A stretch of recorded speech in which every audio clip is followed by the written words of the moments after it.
General Motors, a cornerstone of Canadian manufacturing and a symbol of industrial strength for decades, announced the closure of its major production facilities, sending shockwaves through communities that had grown and thrived around these plants for generations.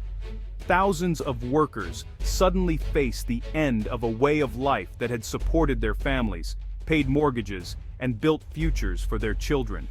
The decision was swift, unexpected, and left little room for negotiation or preparation, catching many off guard. The shutdown's impact rippled outward, affecting not just GM employees, but also tens of thousands in related industries, parts suppliers, logistics workers, and local businesses that depended on the plant's activity. The timing, coming amid a fragile economic recovery, felt particularly harsh for families and small businesses already struggling to regain stability. Many saw the move as a deep betrayal, especially recalling the taxpayer-funded bailout during the 2008 financial crisis, when public money had helped keep GM afloat. Union leaders scrambled for answers, demanding explanations and searching for solutions, while workers gathered in disbelief, anger, and defiance, determined to make their voices heard.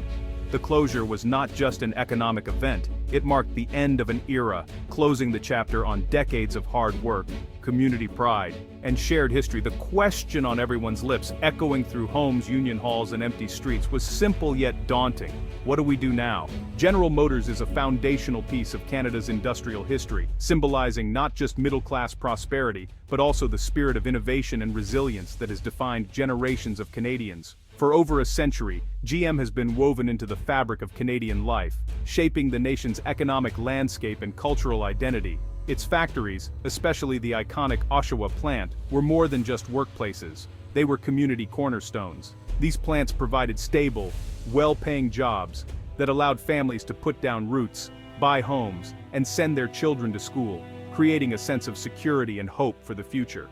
These jobs were the gold standard in Canadian manufacturing, offering not only steady paychecks but also pensions, comprehensive benefits, and a deep sense of pride in craftsmanship.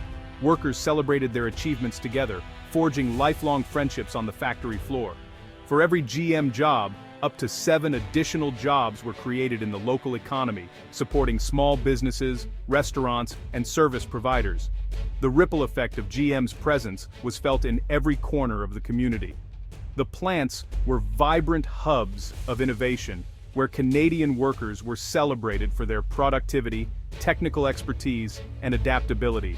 They embraced new technologies and set high standards for quality and efficiency. The Made in Canada sticker on a GM vehicle became a symbol of excellence, reliability, and national pride, representing the hard work and dedication of thousands of Canadians. Losing these plants is like losing a part of the national identity. It's a blow not just to the economy, but to the collective memory and spirit of entire communities. The company's presence shaped entire cities with neighborhoods, schools, and local traditions built to support and celebrate auto workers and their families. The closure is not just the loss of jobs, it's the unraveling of a social fabric that took over a century to build. Generations of memories, dreams, and aspirations are tied to these factory gates.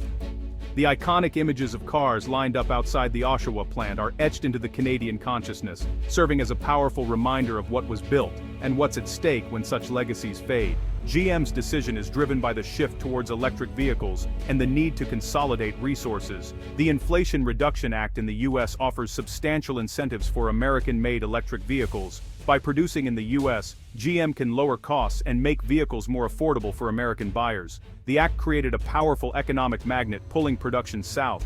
GM aims to create a more resilient production network by locating plants near new battery factories. The decision was a cold calculation of costs and benefits. While Canadian plants were productive, U.S. subsidies and strategic goals proved overwhelming. GM's loyalty lies with shareholders and corporate survival. For Canadian workers, this strategy feels like a deep betrayal. The GM shutdown is more than just a business decision. It's a human tragedy, turning lives upside down and shattering the sense of security that families once relied on. For many, the factory was not just a workplace, but a second home, a place where friendships were forged and futures were built. Workers like David, a father of 3, now face an uncertain future, unsure of how to provide for their loved ones. Every dinner table conversation is filled with worry and questions that have no easy answers. The severance package offers only temporary relief, a brief pause before the reality of unemployment sets in. The fear of the unknown looms large, casting a shadow over every plan and hope. The emotional toll is devastating, straining marriages, testing family bonds, and creating anxiety that seeps into every aspect of daily life. Many workers are in their 40s and 50s, making the prospect of starting over in a new career daunting and overwhelming. Years of experience suddenly feel undervalued. Retraining programs are available, but they often lead to lower-paying jobs, leaving families struggling to maintain their standard of living and sense of self-worth. The loss of a good union job is not just about income, it's a loss of dignity, stability, and the security that once came with steady work. These workers did everything right, dedicating years to their jobs, yet now find themselves cast aside, their loyalty seemingly forgotten. The psychological impact of being told your life's work is no longer needed is profound, leaving scars that may never fully heal. The GM logo, once a symbol of pride and hope for generations, now stands as a painful reminder of a stolen future and dreams put on hold. The closure of a GM plant sends ripples through the entire local economy. Automotive supply chain businesses lose their primary revenue stream. Main Street businesses, like diners and coffee shops, face empty seats and uncertain futures. Consumer spending plummets, affecting local hardware stores and grocery shops. The housing market suffers as unemployment rises and property values fall. Families find their biggest investment shrinking, turning dreams into financial traps. Local governments face budget shortfalls, impacting essential public services. The GM plant was a major tax contributor. Its loss strains municipal resources. Cuts to schools, libraries, and community centers further diminish quality of life. The community reels from economic shock, struggling to recover. Mark Carney, former governor of the Bank of Canada, sharply criticized GM's decision. He called it a moral failure and a betrayal of Canadians who supported GM during tough times. Carney emphasized corporate responsibility and the social contract with Canada. He reminded the public of the bailout that saved GM in 2008. Carney argued GM had a duty beyond profit calculations, which it abandoned. He criticized the lack of strategy to secure Canada's role in the EV revolution. Carney highlighted Canada's skilled workforce and resources for battery production. His critique resonated with the national sense of injustice. Carney's words were a call to action for a new industrial strategy. He urged Canada to compete aggressively to retain its manufacturing base. GM's closure marks a turning point, exposing vulnerabilities in Canada's manufacturing sector. The immediate future for affected communities is bleak, with high unemployment and economic decline. However, this crisis presents an opportunity for national reflection on economic strategy. The focus must shift to creating future jobs, leveraging Canada's strengths. Canada has a highly educated workforce and resources critical for the green economy.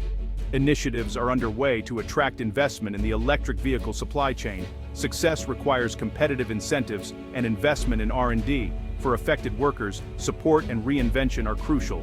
Retraining programs and community investment can help diversify the economic base. This loss can be a catalyst for Canadian innovation and resilience, ensuring no community is left behind.